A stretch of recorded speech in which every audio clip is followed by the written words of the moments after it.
Hi there, welcome to this video. This is Tina from TinaHeals.com, and today I'm speaking to you about an Aries ascendant, a Scorpio moon, and a Gemini sun. So, very interesting combination. You have an 8th house moon, 7th house sun, 3rd house sun. Great at communicating, great at digging into things and getting to the crux of things, but maybe not so good with emotions. And always out on a new adventure, always ready to start something new.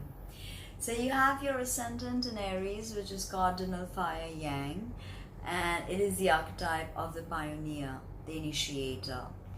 So you have your moon in Scorpio, which is fixed, water, and female, yin.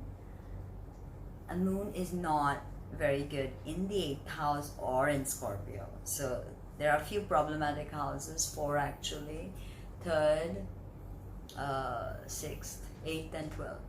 So these houses can create problems, and having your moon in the 8th house of death and transformation could mean a whole bunch of things. Okay, definitely your childhood was erratic, or your mother was, not there in the way you'd like her to be, or for some of you, your mom died. Okay. Now, the ascendant is the degree of the zodiac rising on the eastern side of the horizon at the moment of your birth, and the sign on which it falls is your rising sign. So your rising sign is sort of how the world perceives you. It is the armor you wear. It is the Jungian mask you put on to interact with the world. It is how you look, your physical body. It is who people see when you walk into a room. So what do people see when you walk into a room? I'm guessing that with your Aries purposeful stride and the edgy look in your eyes, people can see that you are a leader. You're not going to take any nonsense. You're not going to listen to anyone. You can be quite overbearing. You're the dominant, and you like to show it. You're not afraid to say it how it is. You're not, even if it hurts someone, you don't care. You want to chase, sometimes for the sake of chase, the object of your desire, and you oftentimes don't have the concentration or the will to stay in anything long term, and this can create a lot of change. Cardinal signs are all about change and flux. So when you have your cardinal sign, ascendant in a cardinal sign like Aries, it means your life is forever changing. The agitating fires of Aries can be very turbulent, volatile. This is Mars' domain. Mars is the planet of strife and war and conflict. But Mars is also our action principle. Without Mars, no one will get anything done. It's our I do, how we perform, what we perform, how we achieve what we achieve is Mars. It's our sexual energy as well. So you're so Mars because I just said that Scorpio and Aries. So you're definitely all about newness and freshness. So you always bring that element to the reality you inhabit. Okay. Now, being the first sign of the zodiac, you are all you're the infant of the zodiac, and much of the lessons and shadow work of Aries has to do with this infant growing up, because infancy is not an easy process. Okay, growing up is not an easy process, and everyone has to go through it, no matter if you're a king or a beggar. We have different types of problems, but everyone has growth pains, teeth aches, muscle and ligament growth pains, and all of that, So having said that, there will always be a streak of selfishness with the infant, because the infant understands self-preservation. Okay, it's not being selfish in the sense we understand selfish. So there'll always be a streak of selfishness with Aries, but as Stephen Forrest, the eminent astrologist, says, that the goal of Aries should be enlightened selfishness. Yes, the sign is about me, but how can you be enlightened about that? What can you do? How can you take care of yourself in such a way that you inspire others? Aries is all about inspiring. It's the first sign. It's when soul reaches out to other energies of the zodiac. It's all about inspiration. It's a mini Big Bang of sorts, you know. So it's how you look. Very well defined features, sharp. You love red. It's your color. A lot of Aries women tend to wear their hair short, and there's a lot of energy with this sign. If you don't know how to use it, it can result in many imbalances which can cause dis-ease in your body. Virgo is, after all, your 6th house cusp. So Virgo rules digestion and nervous system. Aries rules the head. So headaches, chronic headaches can occur. Alright, persistent acne, Aries rules the head, so this part is always in focus. So if you have your problematic ascendant lord and all other complications in your zodiac, then you can have issues with these parts. You can wear eyeglasses, ear infection, teeth and gum sensitivity, and all of that. Okay, so be mindful of that. Even hair can be very brittle and break easily. Too much fire, you know, too much energy is moving through the brains and the head with this placement. Now,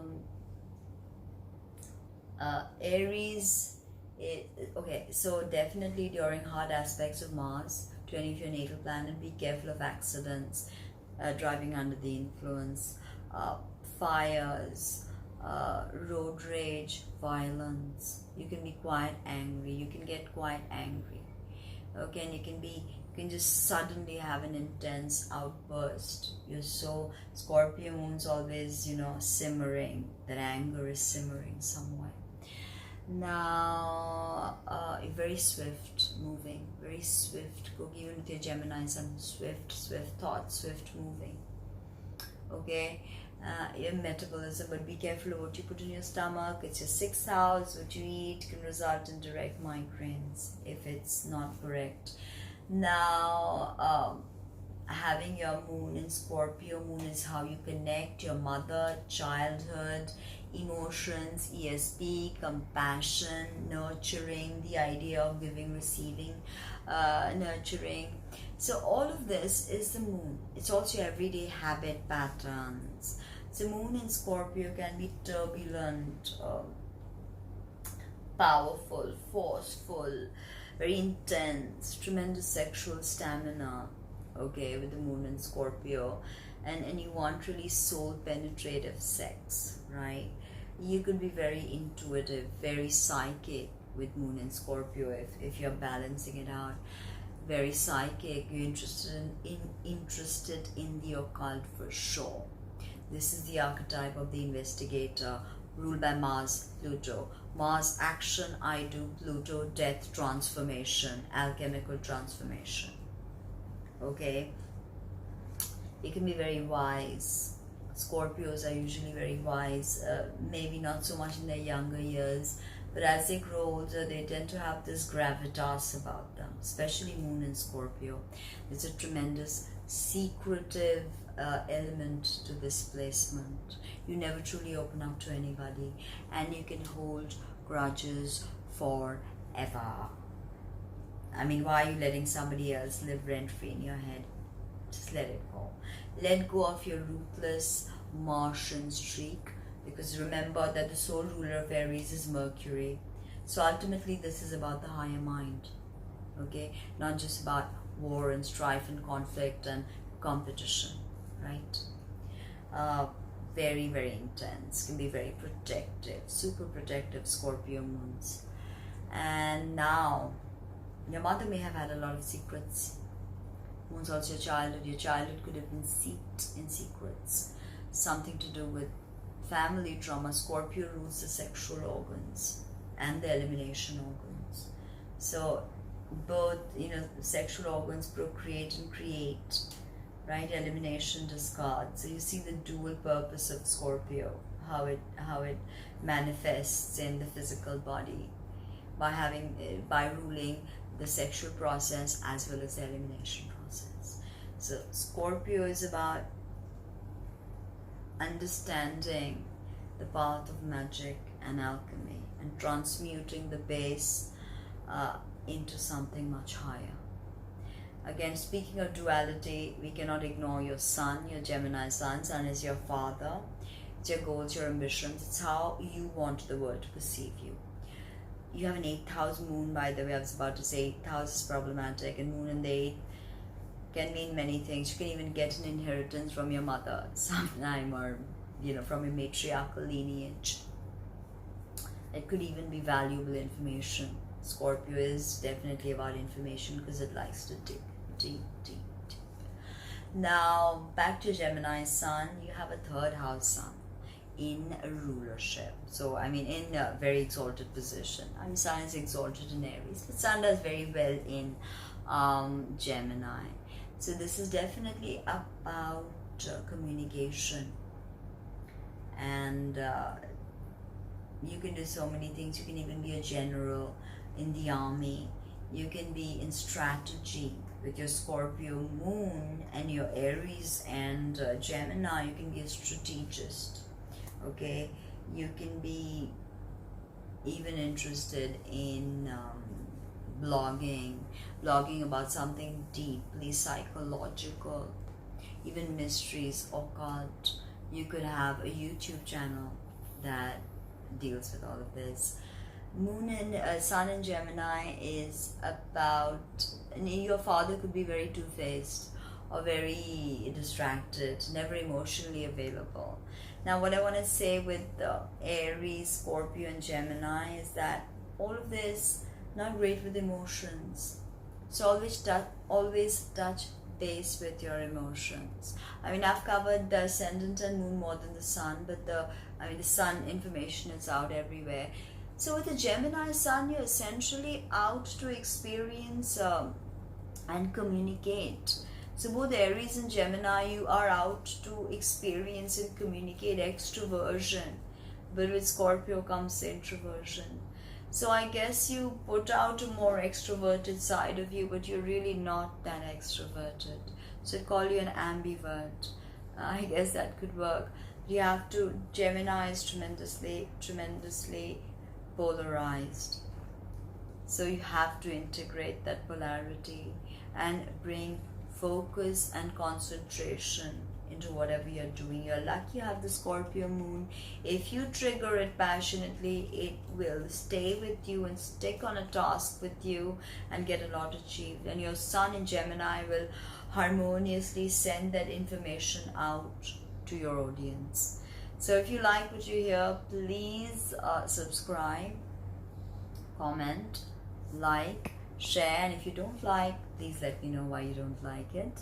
And if you want to book a reading, visit my website or drop me a message.